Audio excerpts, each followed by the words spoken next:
Hello students, chemistry word में आप लोगों का स्वागत है। आज हम लोग सॉलिड स्टेट का नेक्स्ट लेक्चर स्टार्ट करने वाले हैं। आज के इस लेक्चर में हम लोग पढ़ेंगे जालक दोष किसे कहते हैं।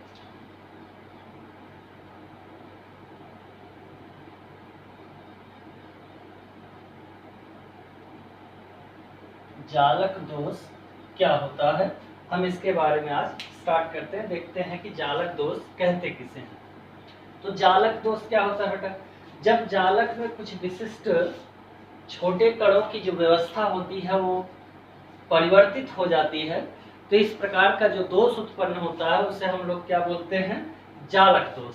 यानी कि जालक क्रिस्टल जालक में उपस्थित जो उसके घटक कण हैं उनकी आवर्तता में कोई अंतर हो जाए या उनके जो क्रमिक व्यवस्था है उस क्रमिक व्यवस्था में कुछ अंतर उत्पन्न हो जाए, तो उसे हम लोग क्या कहते हैं, जालक दोष। यानी हम कह सकते हैं किसी क्रिस्टल जालक किसी क्रिस्टल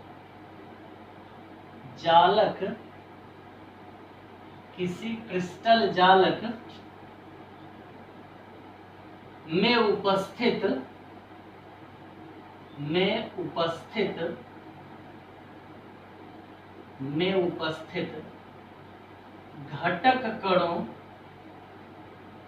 घटक कणों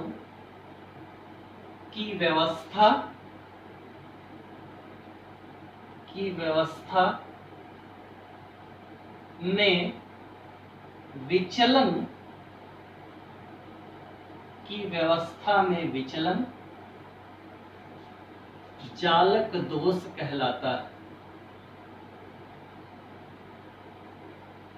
जालक दोष कहलाता। क्लियर है यहाँ तक? अब जालक दोष दो प्रकार का होता है, एक होता है रेखा दोष और दूसरा होता है समतल दोष। ये दो हम यहाँ कह सकते हैं, ये दो प्रकार के होते हैं। कौन कौन से? नंबर एक की बात करें तो हम उसे कहते हैं रेखा दोष,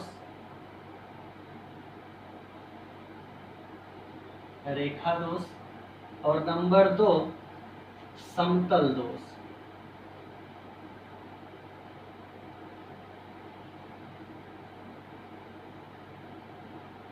समतल दोष।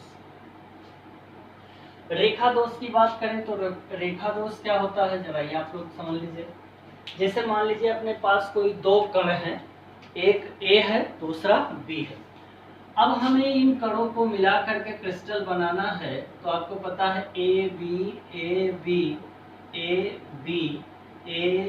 और ए क्रमिक व्यवस्था आएगी। ए के नीचे आ जाएगा बी ए और बी। अगर इस क्रिस्टल जालक में ये जो रेखीय व्यवस्था में एक लाइन में जो कण व्यवस्थित हैं, अगर इन कणों की व्यवस्था बिगड़ जाए अर्थात ये विचलन प्रदर्शित करने लगे, तो इस प्रकार के दोष को हम लोग क्या कहते हैं, रेखा दोष। यानी जब परमाणविक जालक की आवर्तता क्रिस्टल में विचलित हो जाए तो हम उसे क्या कहते हैं, रेखा दोष। देखिए हम कह सकते हैं किसी क्रिस्टल जालक में उपस्थित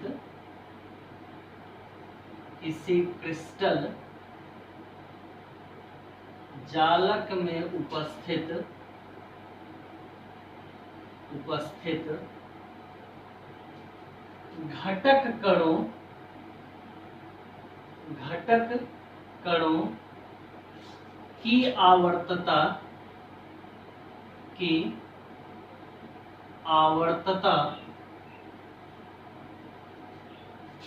किसी दिशा में विचलित हो जाए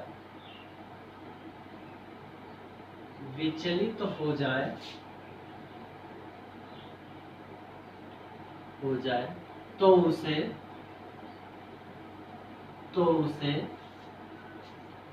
रेखा दोष कहते हैं।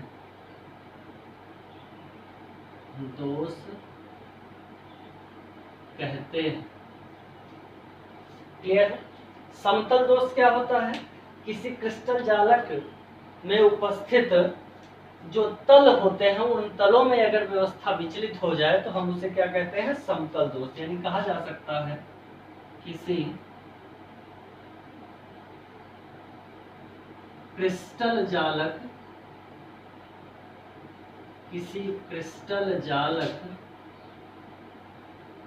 के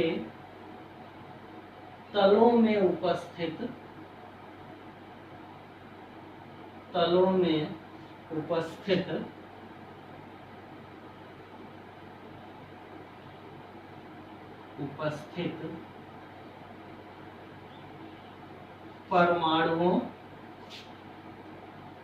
परमाणुओं के विचलन से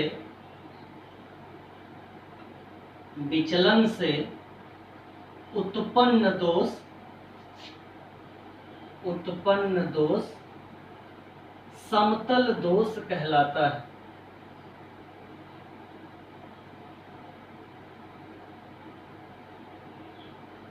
समतल दोष कहलाता।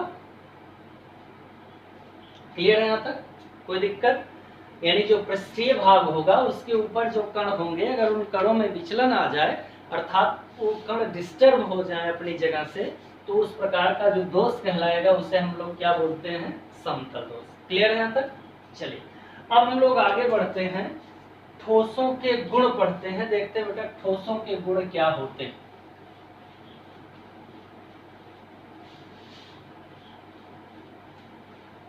अब हम लोग नेक्स्ट टॉपिक पढ़ते हैं, ठोसों के गुण।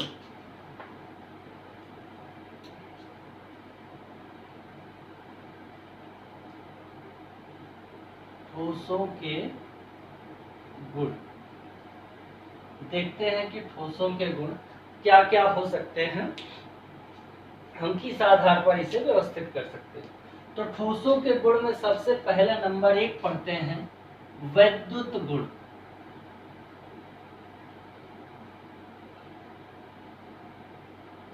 वैद्युत गुण सबसे पहला पॉइंट पढ़ते हैं हम लोग, वैद्युत गुण। क्लियर है यहाँ तक? चल वैद्युत गुण की बात करें अगर हम लोग तो वैद्युत गुण में 2-3 चीजें आती हैं। सबसे पहला पॉइंट आता है वैद्युत सुचालक। वैद्युत सुचालक पदार्थ। वैद्युत सुचालक पदार्थ। क्लियर है यहाँ तक? हम जरा ये सोचते हैं कि वैद्युत सुचालक पदार्थ होते क्या हैं, इनके बारे में जरा हम देखते हैं कि वैद्युत सुचालक जैसा कि शब्द से ही क्लियर है, ऐसा पदार्थ जिससे होकर के विद्युत धारा आसानी से प्रवाहित हो सके उन पदार्थों को हम क्या कहते हैं? वैद्युत सुचालक पदार्थ। ये आप क्लास 9th वगैरह में पढ़ चुके हैं तो हम इसके बारे में बहुत ज्यादा डिस्कशन नहीं करेंगे। और जो हमें पढ़ना है वो बैंड अंतराल पढ़ना है कि किसी भी पदार्थ में कितना बैंड अंतराल होगा तो वैद्युत धारा का सुचालक होगा या वैद्युत धारा का कुचालक होगा, हमें उसके बारे में पढ़ना है। लेकिन थोड़ा सा जान लेते हैं कि वैद्युत सुचालक पदार्थ क्या होता है। और वैद्युत सुचालक पदार्थ में आपको बताया गया है कि ऐसा 9th में आप पढ़ चुके हैं, ऐसा पदार्थ जिससे होकर के विद्युत धारा आसानी से प्रवाहित हो सके उस पदार्थ को हम लोग क्या कहते हैं? वैद्युत सुचालक पदार्थ। यानी कहा जा सकता है ऐसा पदार्थ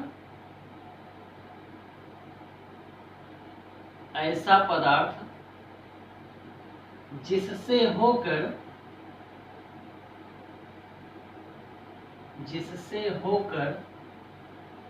वैद्युत धारा आसानी से आसानी से प्रवाहित हो सके, प्रवाहित हो सके तो उसे वैद्युत सुचालक पदार्थ कहते हैं। वैद्युत सुचालक पदार्थ कहते हैं। जैसे अगर हम लोग उदाहरण की बात करें तो जितनी भी धातुएं होती हैं वो सब की सब वैद्युत सुचालक होती हैं। धातु जितनी भी धातुएं होती हैं वो सब की सब क्या होती हैं? वैद्युत की सुचालक होती हैं। अगर इसमें उदाहरण ले लें हम लोग तो धातुओं में क्या क्या आ जाएगा? Copper, sodium, zinc, aluminium etcetera. तो जितनी भी धातुएं होती हैं वो सब की सब वैद्युत धारा को प्रवाहित करती हैं। यानी हम यहाँ पे नोट करके लिख सकते हैं सभी धातुएं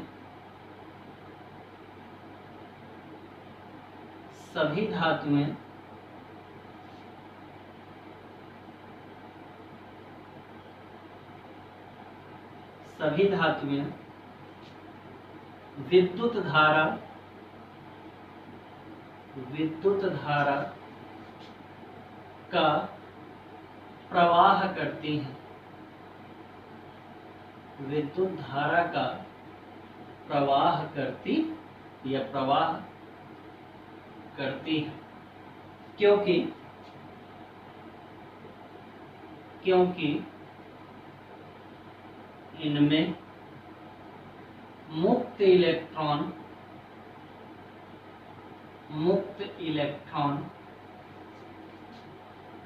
पाए जाते हैं। मुक्त इलेक्ट्रॉन पाए जाते हैं। अब आप बात ये करेंगे कि मुक्त इलेक्ट्रॉन क्या होता है? ऐसा इलेक्ट्रॉन जो नाभिक के नाभिकीय बल से पूर्णतः मुक्त होता है, फ्री होता है, उस इलेक्ट्रॉन को हम लोग क्या कहते हैं? मुक्त इलेक्ट्रॉन। ये ज्यादातर आउटर मोस्ट ऑर्बिट का होता है, यानी अंतिम उपकोष यानी अंतिम कोष में उपस्थित जो इलेक्ट्रॉन होता है वही इलेक्ट्रॉन पर नाभिक का नाभिकीय बल आसानी से नहीं लग पाता है, या नाभिक उतनी पकड़ उस इलेक्ट्रॉन पर अपनी नहीं बना पाता है। क्यों? क्योंकि दूरियां बढ़ती जाती हैं। जैसे जैसे नाभिक और इलेक्ट्रॉन के मध्य की दूरी बढ़ती जाएगी उसका आकर्षण बल घटता जाएगा।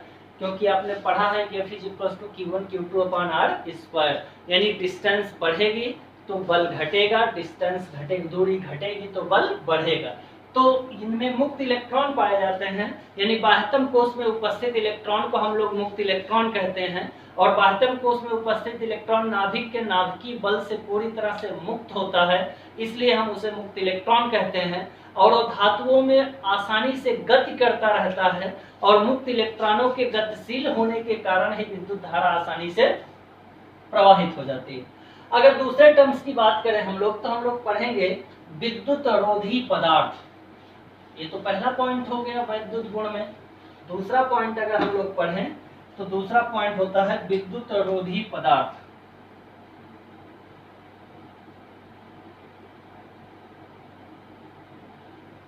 विद्युत रोधी पदार्थ, विद्युत रोधी पदार्थ जैसा कि नाम से ही क्लियर है, विद्युत रोधी यानी जिससे होकर विद्युत धारा आसानी से प्रवाहित ना हो सके उस पदार्थ को हम लोग क्या कहते हैं? विद्युत रोधी पदार्थ। यानी हम लोग यहाँ पे लिख सकते हैं ऐसा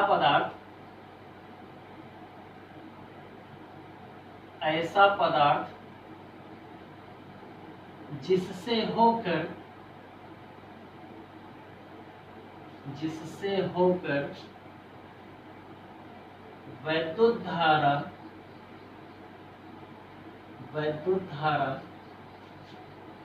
प्रवाहित ना हो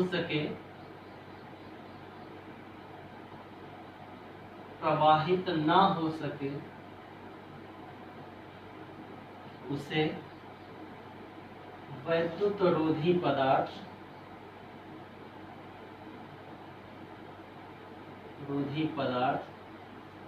कहते हैं। कहते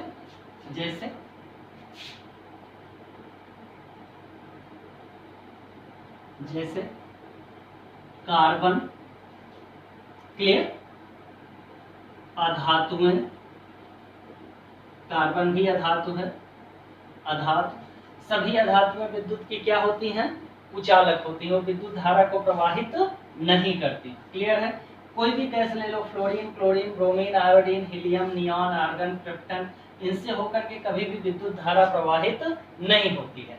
लेकिन अधातुओं में एक अधातु ऐसी है जो विद्युत धारा का प्रवाह करती है, उस अधातु का नाम है ग्रेफाइट। ग्रेफाइट विद्युत धारा का प्रवाह, विद्युत धारा का प्रवाह करती है, क्योंकि ग्रेफाइट में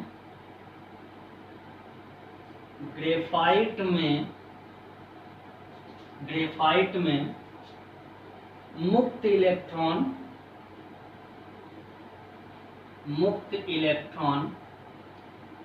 उपस्थित होता है,